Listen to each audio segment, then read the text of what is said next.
एक ऐसी लेडी को अब डीसीपी वर्तिका चतुर्वेदी की कहानी जो एक स्पेशल केस को ऐसे लेती है जैसे वो उसकी खुद की लड़ाई हो। मैं बात कर रहा हूँ निर्भया कांड पर बेस्ड 4 साल पहले नेटफ्लिक्स की सीरीज दिल्ली क्राइम की। सीरीज में लीड रोल में होती है अपनी डीसीपी वर्तिका चतुर्वेदी यानी शेफाली साहब, जो कि दिल्ली में अपने बेहतरीन काम के लिए काफी फेमस होती है। और फिर आते उनके सबसे करीबी और ट्रस्ट वर्दी कॉप गुड्डू और बबलू के पापा यानी भूपेंद्र यानी अपने राजेश तेले, और मिर्जापुर की एक और कलाकार अपनी रसिका दुग्गल, जो कि हमें टीना कैरेक्टर में दिखाई देती है और ये अपनी फेमस डीसीपी वर्तिका जी की फैन होती है। पहली बार ये सीरीज हमें पुलिस वालों की लाइफ को काफी नजदीकी से रूबरू करवाती है और उनके लाइफ के सारे चैलेंजेस के बावजूद वो अपनी ड्यूटी कैसे करते हैं ये सब बारीकी से दिखाती है। सीरीज के स्टार कास्ट काफी वेटरन होते हैं और ये सीरीज अपने पूरे 7 एपिसोड्स में ऑडियंस का ध्यान कभी भी इधर से उधर नहीं होने देती। वैसे IMDb पर 25,000 से ज्यादा लोगों ने 8.5 की रेटिंग दी है और इसके ऑलमोस्ट 7 एपिसोड्स हैं और सबके सब ऑलमोस्ट 1 घंटे के हैं। और इस सीरीज के माई बाप मतलब डायरेक्टर और राइटर रिची मेहता ने अपनी जिंदगी के 6 साल लगा दिए थे इस वेब सीरीज को लिखने में, और उन्होंने कई सारे जर्नलिस्ट, पुलिस ऑफिसर्स, डॉक्टर से बातचीत की और इसीलिए इस सीरीज को international Emmy award for best drama series भी मिला था।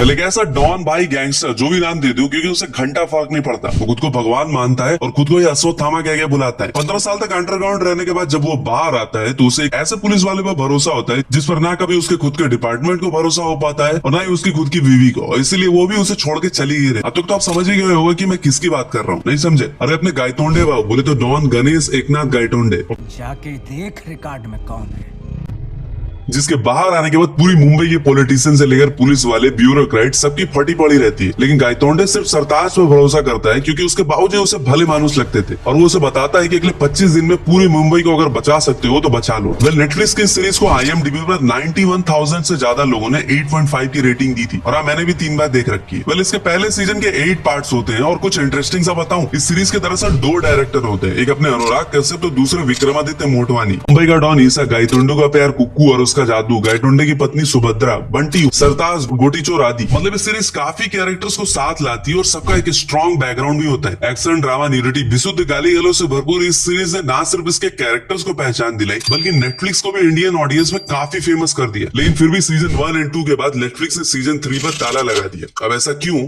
ये राज भी उसी के साथ चला। ये सीरीज काफी रॉ कंटेंट लेकर आती है और काफी अच्छी भी है, लेकिन अगर आपको बहुत ज्यादा वायलेंस, अब्यूजिव कंटेंट, न्यूडिटी पसंद नहीं आती तो ये सीरीज आपको बिल्कुल भी नहीं देखनी चाहिए।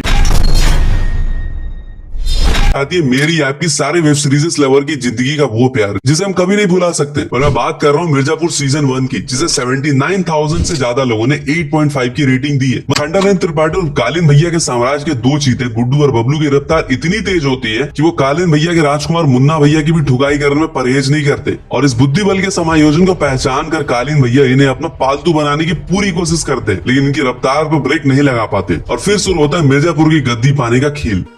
और हम एक नया नियम ऐड कर रहे हैं, मिर्जापुर की गद्दी पे बैठने वाला कभी भी नियम बदल सकता है। मिर्जापुर के इस जंगल में रति शंकर शुक्ला जैसे नमक हराम और घायल भेड़ियों के अलावा मकबूल जैसा वफादार भी होते हैं और लूड़ ललित से लेकर बांसुरी वाले चचा भी होते हैं। इस सीरीज के सारे कैरेक्टर्स, उनके डायलॉग डिलीवरी, सिनेमेटोग्राफी सब कुछ गुड्डू भैया की लैंग्वेज में बोले तो कंटाप होता है। अब भाई अगर आपने ये सीरीज अब तक नहीं देखी तो मेरे और आपके सारे रिश्ते खत्म, मतलब मैं बिल्कुल आपको जानता ही नहीं हूँ। हाँ, सीरीज काफी सारा करप्शन, वायलेंस, गाली गलौज, ढेर सारे मीम्स और थोड़ी सी न्यूडिटी लेकर आती है विद 9 एपिसोड।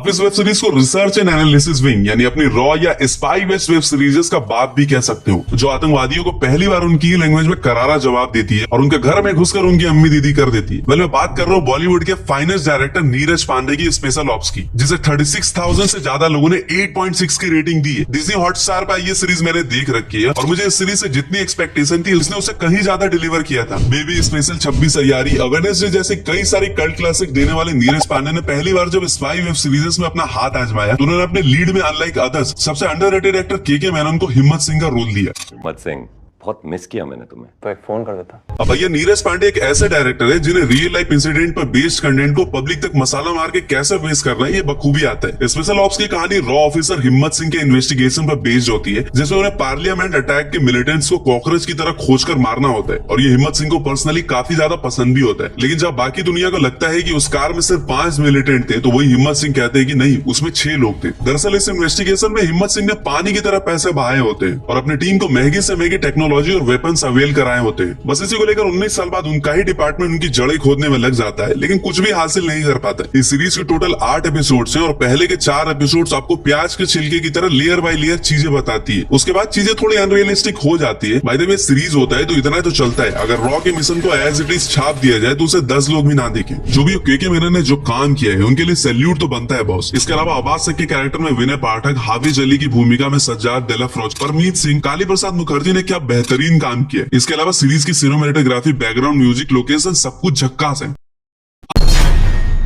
एक 2 साल पहले एक ऐसी सीरीज जिसमें एक यूट्यूबर कैसे अपने सपने पूरे करता है ये दिखाई देता है और ओटीटी की दुनिया में वो अपना ढिंडोरा पिटवा देता है। अब तो आप समझ ही गए होगा कि मैं किसकी बात कर रहा हूँ। लिटरली मैंने नहीं सोचा था कि लगभग 1,20,000 से ज्यादा पब्लिक ने भुवन बाम की ढिंडोरा को IMDb पर 8.8 की रेटिंग दी है, जो कि बड़े बड़े क्रिएटर्स और प्रोडक्शन हाउस की फिल्मों और वेब सीरीजेस को भी नसीब नहीं होती। क्योंकि शुरुआत में तो सारी मूवीज और वेब सीरीजेस की रेटिंग काफी अच्छी होती है, लेकिन जैसे ही नंबर ऑफ रेटर्स बढ़ते हैं तो उसकी रेटिंग गिरती जाती है, क्योंकि कई सारे लोग जानबूझकर उन्हें कम रेट करते हैं। ये एंटायर सीरीज हमें यूट्यूब पर देखने को मिल जाती है। दरअसल पहली बार पब्लिक को भुवन का अपना यूनिवर्स, जिसमें समीर पुत्र, टीटू मामा, जानकी जैसे सारे रावण के 10 सिर्फ यानी भुवन के 10 कैरेक्टर एक साथ देखने को मिलते हैं। इसके अलावा अपने अनूप, सोमी, राजेश तेले, बद्री चौहान जैसे कई सारे एक्टर्स की खिचड़ी भी लोगों को खूब पसंद आती है। ये सस्ती पर टिकाऊ कॉमेडी आपको 1 मिनट के लिए भी बोर नहीं होने देती। 10 इंच? अरे क्या करोगी इतने बड़े नेकलेस का?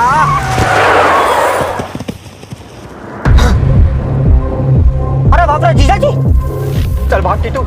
इस सीरीज के 8 एपिसोड है, लेकिन सब 15-20 मिनट वाली है, जो आपका ज्यादा टाइम बिल्कुल भी नहीं लेती। हाँ, लास्ट के 1-2 एपिसोड और भी बेहतर हो सकते थे, लेकिन अगर आप भुवन और उसके छोटे से यूनिवर्स के फैन हो तो इसकी स्टोरी आपको नमक की तरह खुद में घोल लेती है और आप पूरा सीरीज देखने के बाद ही रुकते हो। वैसे जो भी इस सीरीज की वो छोटे छोटे गाली वाले पंच, दिल्ली की ओरिजिनल वाइब्स और अपने भुवन की मेहनत को पब्लिक ने काफी अप्रिशिएट किया और इसीलिए लगभग 1,20,000 से ज्यादा लोगों ने इसे IMDb पर वोट किया और इसीलिए मुंबई डायरीज, कैंपर डायरीज और इवन फैमिली मैन जैसे सुपरहिट सीरीज को पीछे छोड़कर नंबर 6 पर आ गई। नंबर 5 पर आती है वेब सीरीज की दुनिया का वो अकेला सितारा, जब वो चमकता है तो बाकी स्टार्स की साइन फीकी पड़ जाती है। ये सीरीज हमें कॉमेडी, ड्रामा, इमोशंस के जरिए काफी सारे लेसन्स दे जाती है। मैं बात कर रहा हूँ पंचायत की, जिसे 80,000 से ज्यादा लोगों ने 8.9 की रेटिंग दी है। पहले ये सीरीज अपने व्यूअर्स को टेलीपोर्ट करके फुलेरा गाँव ले जाती है, जहाँ हमें सचिव जी, विकास, प्रहलाद जैसे गाँव के उन कैरेक्टर से मिलवाती है जो आज भी हमें अपने गाँव में देखने को मिल जाते हैं। महज 20,000 की सैलरी पर काम करने वाली अभिषेक यानी सचिव जी को यह नौकरी बिल्कुल भी पसंद नहीं होती। 20,000 रुपए सैलरी है, गांव में पोस्टिंग है, गांव का नाम फुलेरा है। क्योंकि उन्हें तो कैट की प्रिपरेशन करके MBA निकालना होता है, लेकिन बेचारे को कोई जॉब ना मिलने की वजह से सचिव की नौकरी करनी पड़ती है और गांव के सारे मामलों में उन्हें भी घसीटा जाता है और बेचारे की चक्के वाली कुर्सी की पन्नी भी फाड़ दी जाती है। इस सीरीज के 8 एपिसोड है और सबके सब 30 से 35 मिनट के। इस सीरीज ने अमेजॉन की डिमांड इंडिया में काफी ज्यादा बढ़ा दी थी। सीरीज का डायरेक्शन, कैमरा वर्क, डायलॉग्स काफी जबरदस्त है और नीना गुप्ता, जितेंद्र कुमार, रघुवीर यादव जैसे मंजे हुए एक्टर्स के अलावा आसिफ खान, चंदन रॉय, फैजल मलिक जैसे एक्टर्स ने भी क्या जबरदस्त काम किया है। आपने शायद ही नोटिस किया होगा, लेकिन पंचायत भी दूरदर्शन के मालगुडी डेज, तेनाली रामास्वामी जैसे सोच के थीम को फॉलो करती है, जो में रूरल इंडिया की सिंपल लेकिन ह्यूमर से भरपूर कहानियां दिखाती थी।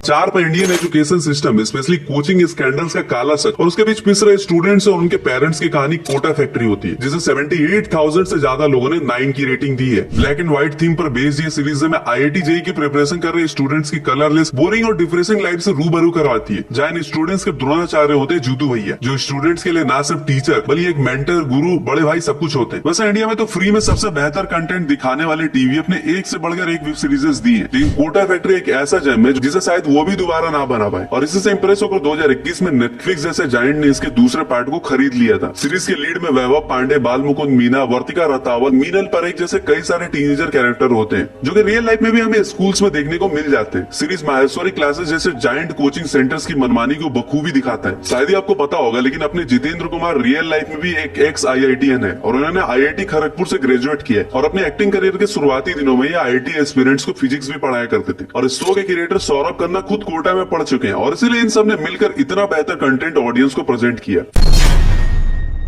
गुल्लक और इवन NCR डेज जैसे मास्टरपीस सीरीज को मात देकर 70,000 से ज्यादा वोट से 9.1 की रेटिंग वाली TVF की एक और सीरीज फीचर्स। भाई इंडिया में आज भी स्टार्टअप करने वालों की वैसे ही लोग खूब खिल्ली उड़ाते हैं, क्योंकि खुद के पेरेंट्स से लेकर सोसाइटी का यही माइंडसेट होता है। बाहर निकलने के लिए हमें सिर्फ 3 रास्ते सोचते हैं, MBA, IAS या फिर स्टार्टअप।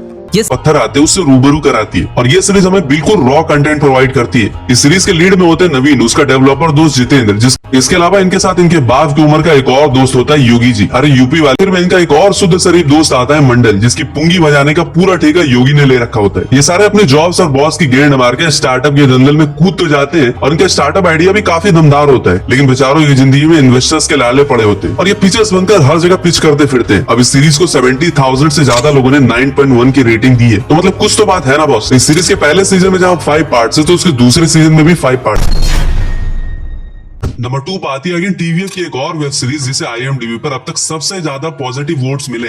3 लाख से ज्यादा पब्लिक ने अपना टाइम निकालकर IMDb पर अकाउंट बनाकर इसे 9.2 की रेटिंग दी है। मैं बात कर रहा हूँ एस्पिरेंट की। भाई मतलब मैंने बिल्कुल भी नहीं सोचा था कि सेकंड, थर्ड एंड फोर्थ की सारी पोजीशन टीवीएफ वाले ले जाएंगे। यूपीएससी के एग्जाम हर साल 10 लाख से भी ज्यादा लोग देते हैं और उसमें यूपीएससी क्रैक करते हैं सिर्फ 0.2% से भी कम लोग। और इसे भूसे के डेढ़ में सुई खोजने वाले एग्जाम से जुड़े एस्पिरेंट्स और उससे जुड़े उनके माँ बाप, गर्लफ्रेंड, दोस्तों, ये कहानी लेकर आती है एस्पिरेंट सीजन 1। सीरीज के लीड में अभिलाष शर्मा, श्वेत केतु झा, गुरी संदीप भैया, धैर्य जैसे रियलिस्टिक कैरेक्टर्स एक मिनट के लिए भी फील नहीं होने देते कि भाई हम कोई सीरीज देख रहे हैं। और इवन संदीप भैया जैसे कैरेक्टर्स के ऊपर तो इन्हें एक डेडिकेटेड वेब सीरीज तक बनानी पड़ गई थी। सीरीज के दमदार टॉपिक एंड स्टोरी के साथ साथ इसके वेटरन स्टार कास्ट और भौकाली प्रेजेंटेशन ऑडियंस का पूरा अटेंशन अपनी ओर खींच लेते हैं। अगर आपने आज तक ये सीरीज नहीं देखी तो आप इतना समझ लो कि आपने एक वर्ल्ड क्लास कंटेंट मिस किया है। यूट्यूब पर इस वेब सीरीज ने बड़े बड़े OTT प्लेटफॉर्म्स को पानी पिला दिया था और उसके एक एपिसोड में 50 मिलियन से ज्यादा व्यूज है। डायरेक्टर अपूर्व सिंह को इस सीरीज के लिए काफी अप्रिशिएट किया गया था। के अकॉर्डिंग नंबर 1 पर आती है वो वेब सीरीज जिससे इन्फ्लुएंस्ड होकर कई सारे लोगों ने अपने डीमेट अकाउंट खुलवा लिए थे। रियल लाइफ इंसिडेंट पर बेस्ड ये सीरीज अपनी स्टोरी से भी ज्यादा अपने बोल्ड डायलॉग्स के लिए फेमस हुई थी। भाई डायलॉग बाजी ठीक है, लेकिन इसमें बहुत रिस्क है।